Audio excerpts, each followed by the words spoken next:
Operation जिंदगी जारी है और लगभग 101 घंटे से ज्यादा का वक्त हो चुका है। अब ये 102 घंटे की तरफ वक्त बढ़ता हुआ, लेकिन अभी रेस्क्यू ऑपरेशन पूरा नहीं हो पाया है और इसको पूरा करने के लिए जी जान से जुटे हुए हैं हमारे सेना के जवान, एनडीआरएफ के जवान, एसडीआरएफ के जवान।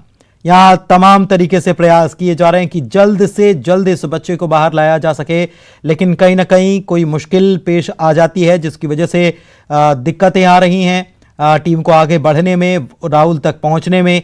ये बिल्कुल साफ है क्योंकि अभी भी देख सकते हैं आप, कुछ देर पहले जब हम देख रहे थे तो वहां से कुछ मलबा हटाने का काम चल रहा था, कुछ ड्रिल को भी वहां ले जाया गया था ताकि वहां और जो दिक्कतें आ रही हैं, जो कुछ खुदाई करने की जरूरत है तो उसे खोदा जा सके, वहां से मलबे को हटाया जा सके। कुछ देर पहले की ये तस्वीर है।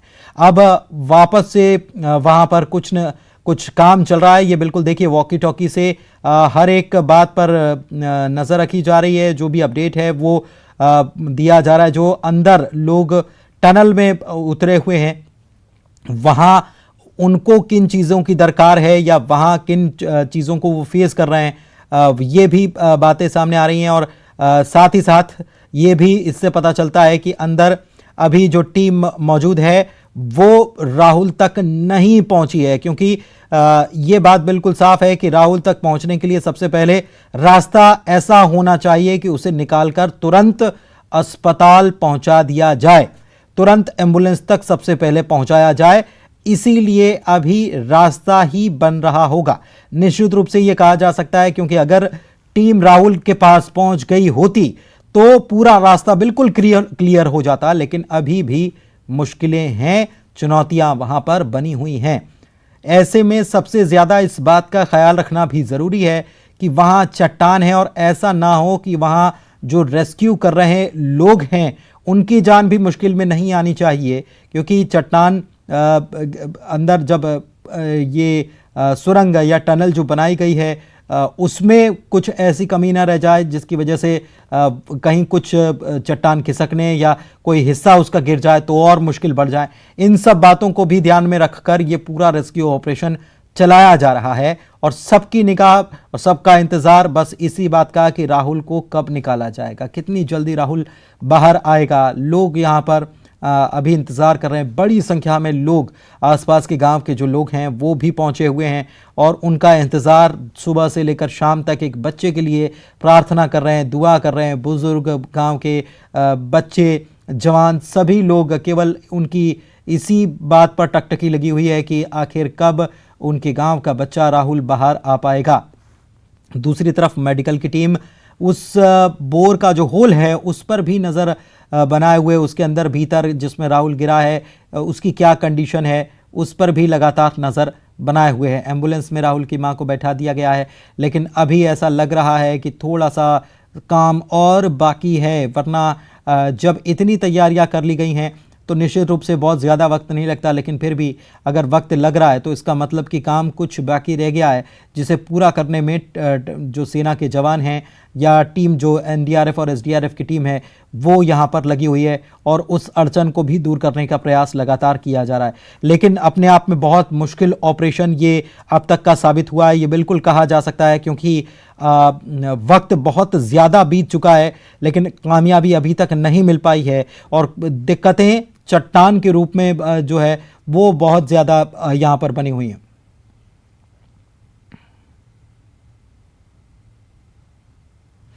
तो चट्टान जो है वो एक बहुत बड़ी चुनौती है और उसी की वजह से सबसे ज़्यादा दिक्कतें और अभी तक जो परेशानियां हैं वो यही वजह से आई हैं। देखिए ये इशारा करते हुए बताया भी जा रहा है कि देखिए चट्टान की क्या परिस्थिति है। युगल हमारे साथ इस वक्त हमारे संवाददाता जो लगातार इस बड़े रेस्क्यू ऑपरेशन की कवरेज कर रहे हैं वो हमारे साथ जुड़े हुए हैं। युगल, ये देखिए तस्वीरें ये बताने के लिए काफ़ी हैं कि अभी वहाँ पर चूंकि भीड़ इकट्ठी है, देखिए अभी ऐसा लग रहा है कि वहाँ से और निकालने के लिए कुछ और खुदाई की जानी है। जिस तरीके से वहाँ लोग जो एनडीआरएफ एसडीआरएफ की टीम जो है ऐसा लग रहा है कि और उस जगह को खोदा जाना है। युगल,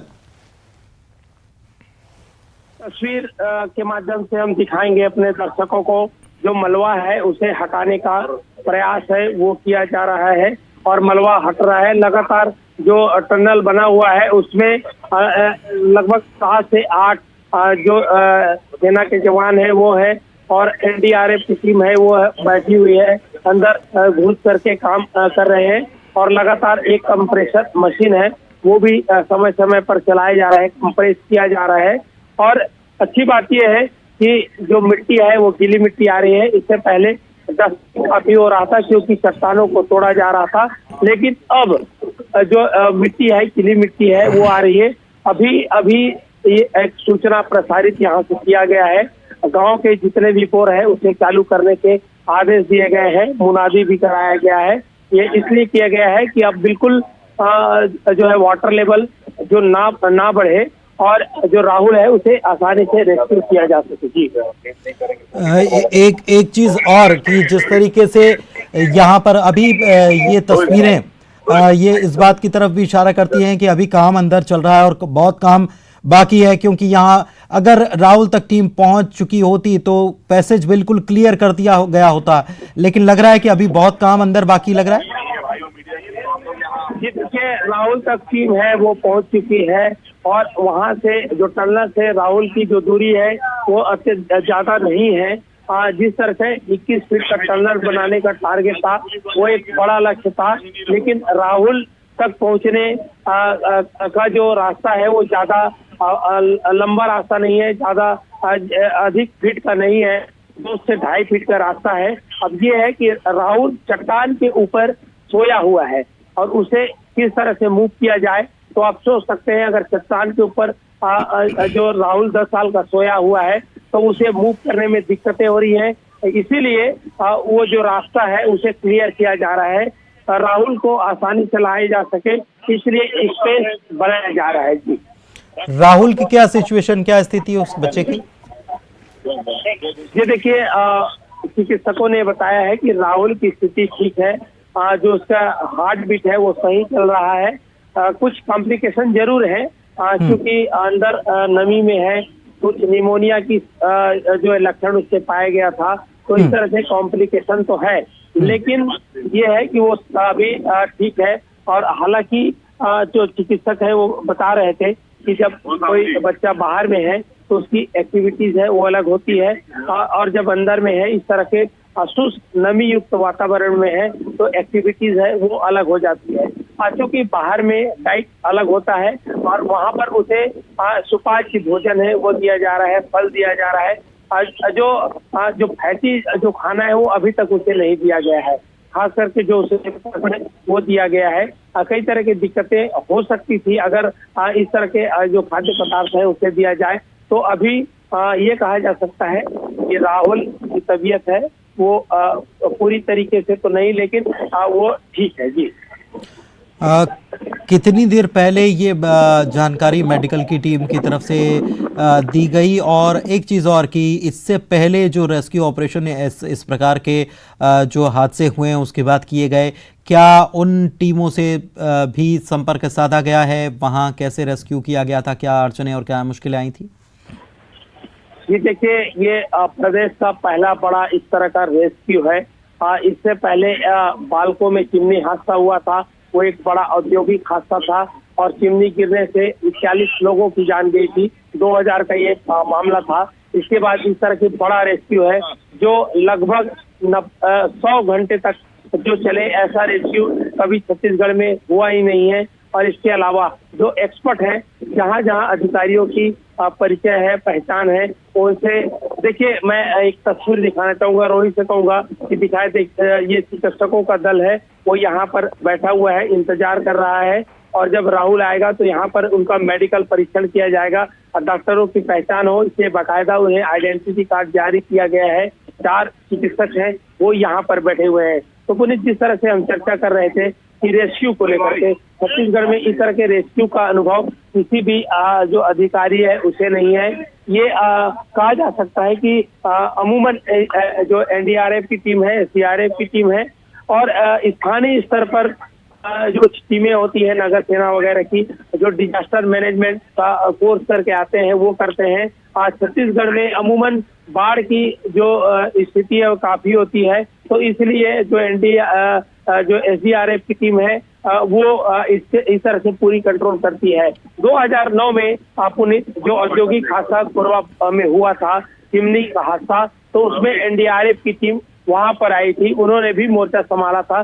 10 दिन तक ये पूरा ऑपरेशन जो चला था। तो ये कह सकते हैं कि अनुभव नहीं होने की वजह से, दुर्घटनाएं नहीं होने की वजह से जो रेस्क्यू ऑपरेशन में कुछ दिक्कतें जरूर हुई, लेकिन आजकल संचार का जमाना है, कम्युनिकेशन का जमाना है, तो यही वजह है कि तत्काल जो अधिकारी है वो चाहे मशीनरी को लेकर के हो, चाहे एक्सपर्ट को लेकर के हो, तत्काल कम्युनिकेशन कर पाए। और सोचिए आप, गुजरात से रोबोटिक टीम चंद घंटे में जो है राहुल के पास पहुंच गई। तो ये बताता है कि जमाना तब का और था, लेकिन अभी संचार का जमाना है, कम्युनिकेशन का जमाना है, तो इसलिए उसका फायदा भी मिला। अब रोबोट से मदद जो ली जा रही थी, कितनी मदद मिल पाई, और इसके पहले अभी तक जो रेस्क्यू ऑपरेशन किया गया उसको समझना चाहेंगे कि क्या क्या परेशानियां थी और कैसे उसे दूर करने के प्रयास किए गए।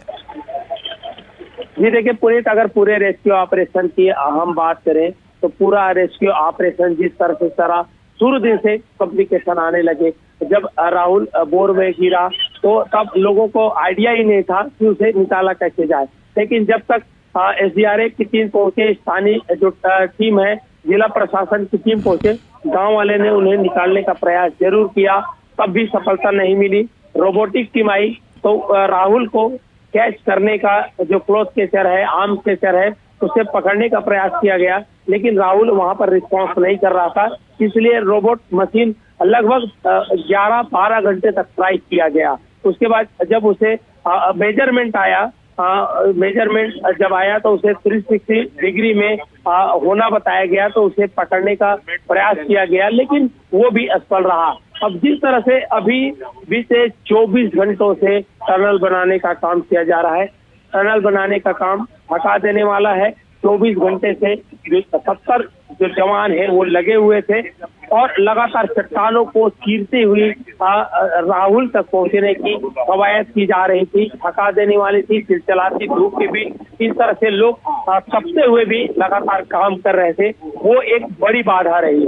लेकिन अब सेना आ चुकी है, बाकायदा एक संयुक्त प्रयास किया जा रहा है, सभी के अनुभव हैं वो वहां पर साझा किए गए हैं, यही उम्मीद लगाई जा रही है। अब देखिए लगभग 4 घंटे हो चुके हैं जब से सेना की टीम आई है, तब से वो टनल के अंदर है और अभी भी एक बार भी वो बाहर नहीं निकले हैं। ये अंदाजा लगाया जा सकता है कि उनका अनुभव कह रहा है और उनका जिद भी कह रहा है कि जब तक राहुल को लेकर के नहीं आएंगे तब तक संभवतः जो टनल के जो अंदर है वो पूरा, चाहे मलबा सफाई का काम हो, चाहे राहुल तक पहुंचने का रास्ता बनाने का काम हो, वो करके ही लौटेंगे ऐसा लग रहा है। और यही जुनून और यही जो पुनीत राहुल को बचाने में मददगार साबित होगा। राहुल मानसिक रूप से थोड़ा कमजोर भी है, बोल भी नहीं सकता, सुन भी नहीं सकता, लेकिन उसके बावजूद युगल उसका जज्बा वाकई में काबिल तारीफ़ है। उसकी तारीफ़ करनी होगी कि बच्चा, छोटा सा बच्चा, लेकिन इतने विपरीत हालात में भी कि इतने लंबे वक्त तक वो यहाँ पर डटा हुआ है।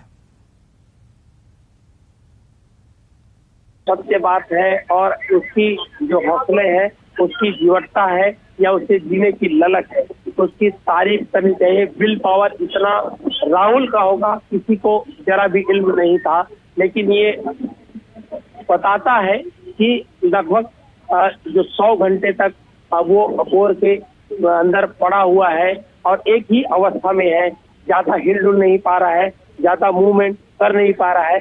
जिस तरह से राहुल का जो नेचर है, चुलबुला प्रवृत्ति का था, इधर उधर उछल कूद करने वाला था, तो ऐसे में वो जो सुरंग में किस तरह से बैठा होगा, कितना पैसेंस है, कितना धैर्य है और उस चीज को समझ रहा होगा कि वो कहीं आकर के फंस गया है। सोचिए आपने कि लगभग 5 दिनों तक सूर्य के दर्शन ना हो और जो प्राकृतिक रूप से जो हवा है वो वहां तक ना पहुंचे, तो ऐसे में घुटन सी महसूस होती है, तो उसे जो ऑक्सीजन है वो पहुंचाया जा रहा है। इस तरह की कई कठिनाइयां इस रेस्क्यू को लेकर के हुई। हालांकि जब रेस्क्यू कार्य शुरू किया गया तब संसाधन बिल्कुल कुछ नहीं थे। जो जेसीबी मशीन है वही बस यहाँ पर उपलब्ध था। इसके अलावा कुछ तकनीकी जानकार भी नहीं था। लेकिन जैसे जैसे तकनीक जानकार आते गए, दीगर जिलों से, दीगर जो प्लांट है औद्योगिक घरानों से, क्षेत्रों से मशीन मंगाते गए और धीरे धीरे काम है वो चलता गया। काम बिल्कुल चलता गया और अभी भी काम लगातार जारी है। वहां पर जवान डटे हुए हैं। कुछ अपडेट मिल पा रहा है? कोई जो जवान वहां लगे हुए हैं जाहिर तौर पर आ रहे होंगे, क्या उनसे कोई बातचीत हो पाई जवानों से, एसडीआरएफ, एनडीआरएफ या सेना की तरफ से कुछ जानकारी आ पाई? जी देखिए, अब से कुछ देर पहले ही पुलिस हमारी बात तो अंदर टनल के अंदर गए हुए जो जवान है उससे हुई है। उन्होंने कहा है कि बिल्कुल जो है उन्हें राहुल को पुल करने की तैयारी की जा रही है। उसी के लिए जो देरी है वो हो रहा है। देखिए, बाहर के जो चिकित्सक है जो उनकी गहन चिकित्सा की जांच यहाँ पर करेंगे, वो टीम भी यहाँ पहुंच चुकी है। इसके साथ ही साथ पूरी तैयारियां कर ली है। उनके जो राहुल के परिजन हैं उन्हें एम्बुलेंस से बिठा कर रखा गया है। तो ये साफ है कुछ तकनीकी दिक्कत हो रही होगी टनल के अंदर, इसलिए राहुल को बाहर नहीं लाया जा रहा है। और अगर जैसे ही वो बाहर आएगा उसके बाद सारी व्यवस्थाएं हैं, सारी जो इंस्ट्रक्शन है किसको किस तरह के फॉलो करना है, वो सारे काम है वो हो जाएंगे। कल एक वक्त ऐसा था जब कल शाम को मुख्यमंत्री भूपेश बघेल ने वीडियो कॉन्फ्रेंसिंग के माध्यम से बिल्कुल वीडियो कॉल के माध्यम से युगल वे भी नजर रखे हुए, मुख्यमंत्री भी नजर रखे हुए हैं। विधानसभा अध्यक्ष डॉक्टर चरण दास महंत साहब इस वक्त हमारे साथ जुड़े हुए हैं। महंत साहब, ये इतना बड़ा